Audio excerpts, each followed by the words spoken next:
Baik, Assalamualaikum warahmatullahi wabarakatuh. Waalaikumsalam warahmatullahi wabarakatuh. Gimana nih kabarnya teman-teman? Baik. Hari ini ada yang berangkat? Ada siapa? Rani, izin. Terus siapa? Rabiatul izin. Terus siapa lagi? Sudah. Sudah. Oke. Baik, sebelum mulai pembelajaran, mari kita berdoa terlebih dahulu. Mungkin untuk Mbak bisa dipimpin berdoa. Ya, sebelum mulai pembelajaran, berdoa dimulai. Sudah selesai.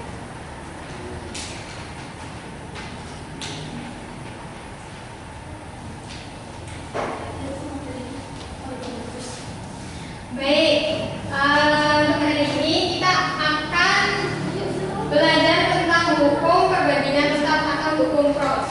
Ada yang pernah dengar apa itu hukum pros? Hukum perbandingan itu belum ya? Jadi teman-teman yang mau tanya nih, di sini ada 3 gambar air. Ada yang pernah lihat? Pernah sering. Nah, kalau ini Sering. apa ini? Air sungai. Air sungai. Kalau ini Air danau. air danau. Dari ketiga air ini, teman-teman tahu nggak perbandingan perbandingan massa antara air hujan, air danau dan air sungai itu sama atau beda ya? Beda. Beda ya? Ya. Kira-kira kenapa berbeda? Karena tempatnya mungkin. Karena proses dalamnya lebih beda. Ya. Nah, karena proses alamnya berbeda ya. Itu menurut Mutia ya. Ya. Baik, nah kali ini kita akan belajar tentang perbandingan massa baik dari air hujan, air sungai dan air danau. Karena mereka itu berasal dari proses alam yang berbeda. Apakah itu mempunyai perbandingan massa yang sama atau beda ya? Nah, jadi pada hari ini kita akan belajar tentang perbandingan tetap.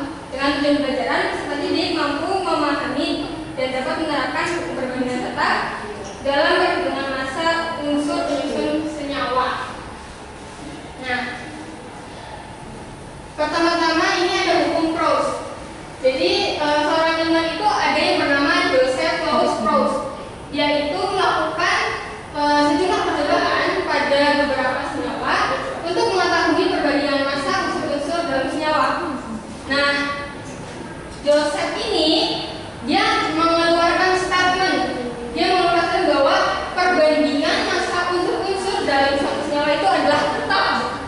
Nah, kenapa sih kok bisa si Joseph Louis Proust ini mengeluarkan statement bahwa perbandingan massa unsur-unsur dalam suatu senyawa itu tetap walaupun dia berasal dari proses alam yang berbeda, baik itu air hujan, air sungai maupun air danau gitu. Nah, jadi salah satu hasil percobaan dari ilmuwan tadi, ilmuwan Proust itu yang menghasilkan hidrogen dan oksigen yang menghasilkan air memiliki perbandingan 1:8. Nah, misalkan kalau satu hidrogen itu memiliki 1 gram, sedangkan oksigen itu memiliki 8 gram yang menghasilkan 9 gram. Jadi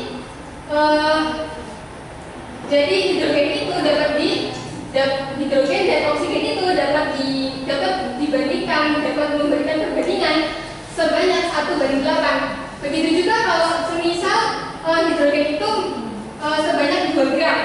Nah, kalau 2 gram itu jika disederhanakan lagi itu dia akan menghasilkan 1, sedangkan 16 gram oksigen dia akan disederhanakan lagi untuk menjadi 8. Sehingga sama saja kalau hidrogen dan oksigen itu sebanyak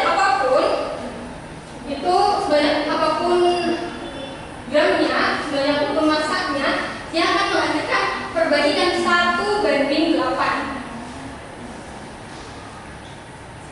Kemudian, nah sekarang kita akan belajar tentang menentukan perbandingan massa unsur dalam suatu senyawa. Dalam suatu senyawa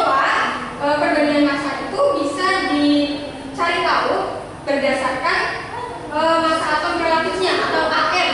Masih ingat AR ya teman-teman? Ingat. Nah, semisal ibu misalkan nih senyawanya itu AMBN, di mana M dan N itu adalah jumlah, bandingnya jumlah A dan B. Jadi perbandingan massa A dan massa B itu dapat dicari tahu dari M kali ARA dibandingkan N kali ARB. Kemudian untuk mencari massanya, misal kita akan mencari massa A, maka cara untuk mencari tahunya adalah massa atom A dibagi massa molekulnya, kemudian dikali massa senyawa. Sampai sini ada pertanyaan? Belum.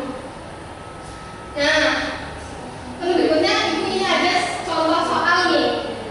Di sini ada soal berapa perbandingan massa antara C dan O dalam CO2 dengan ARC adalah 12 dan O adalah 16, di mana C plus O menghasilkan CO2.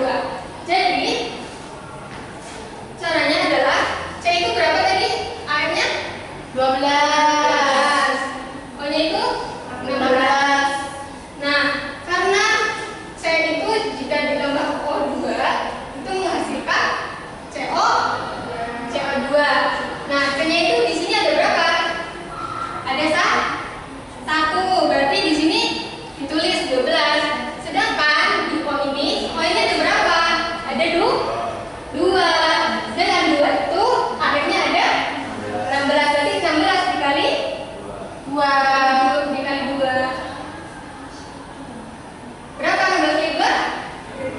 32. Berarti 12 banding 32. Jika disederhanakan menjadi 3:8. Berarti perbandingan C dengan O2 dengan AR12 dan CAR12 dan ARO16 menghasilkan 3:8. Kemudian ini ada soal lagi nih. Nah, di sini ada jika reaksi gas hidrogen dengan gas oksigen menghasilkan 18 gram buat uap air, maka berapakah massa H dan O dalam H2+ dengan H1 dan O16? Nah, pertama-tama ditulis dulu ya reaksinya. Di sini kan hidrogen dengan O menghasilkan air atau H2O. Dengan H-nya 2 ya. Nah, H itu berapa tadi? H-nya berapa? 1.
Kelompok sini mengerjakan nomor 1 dan kelompok sini mengerjakan nomor 2.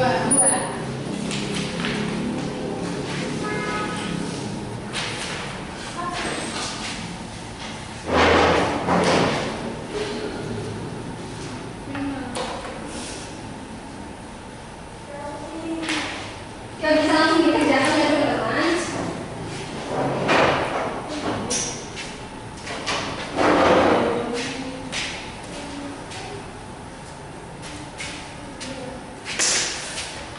Yuk.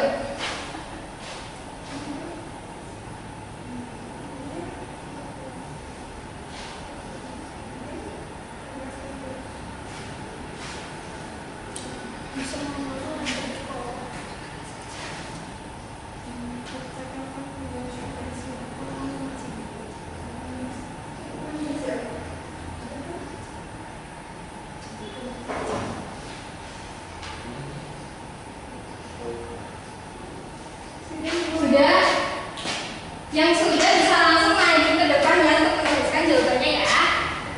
Yuk, yuk maju ke depan yuk.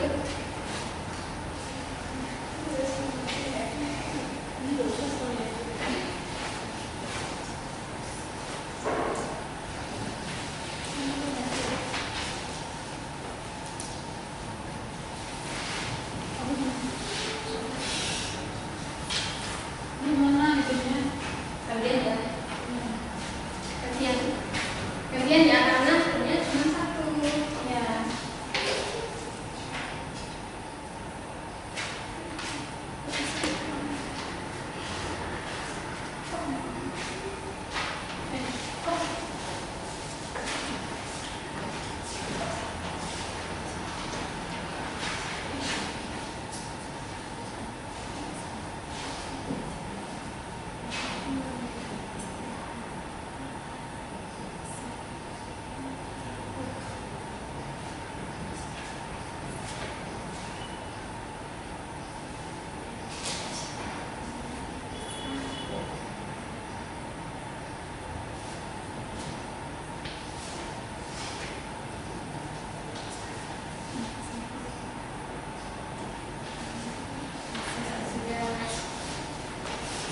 Kita perhatikan sama-sama ya nomor 1. Nomor 1 itu apa? Mencari perbandingan ya.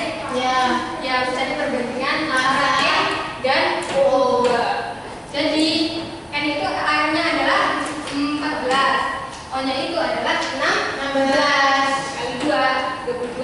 14 dan 22 jika disederhanakan menjadi perbandingan 7 banding 16. Betul ya, terima kasih Mas Edi. Kemudian nomor 2. Nomor 2 itu CO ya. CO2. CO2 itu perbandingannya berapa? 24 banding 9. 24 dan 9. Perbandingan CO-nya. Perbandingan CO-nya itu 3 banding 8. 8 ya. 3 banding 8. Lupa ya, tulis enggak apa-apa. Nah, untuk mencari masanya, mencari massa C dan O, maka bisa dicari tahu dari C dan CO dikali massanya. Di mana C itu adalah 3, maka 3 dibagi 11 dikali 33 menghasilkan 9 gram. Benar ya, teman-teman? Nah, kemudian untuk mencari O-nya, massa O, maka 8 dibagi 11 menghasilkan 24 gram. Berarti massa C dan massa O adalah 9 gram dan 24 gram. Betul ya, teman-teman? Baik.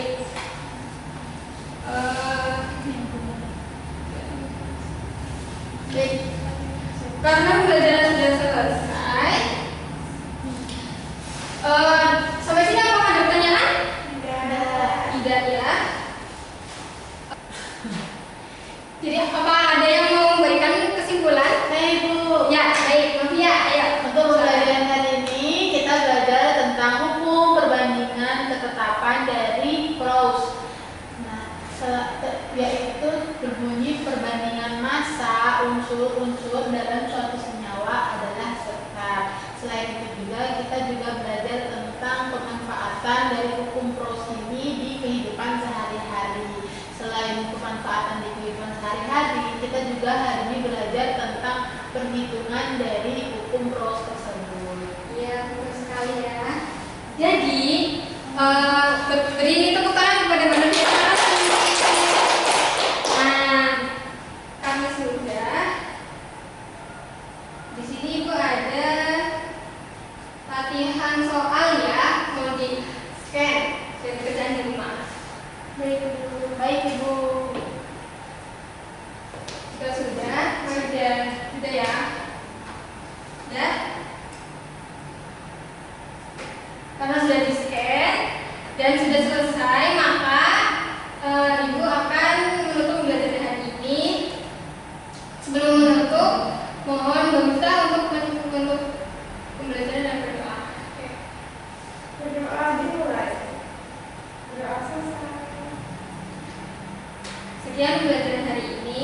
Mohon maaf bila ada tutur kata. Wassalamualaikum warahmatullahi wabarakatuh. Waalaikumsalam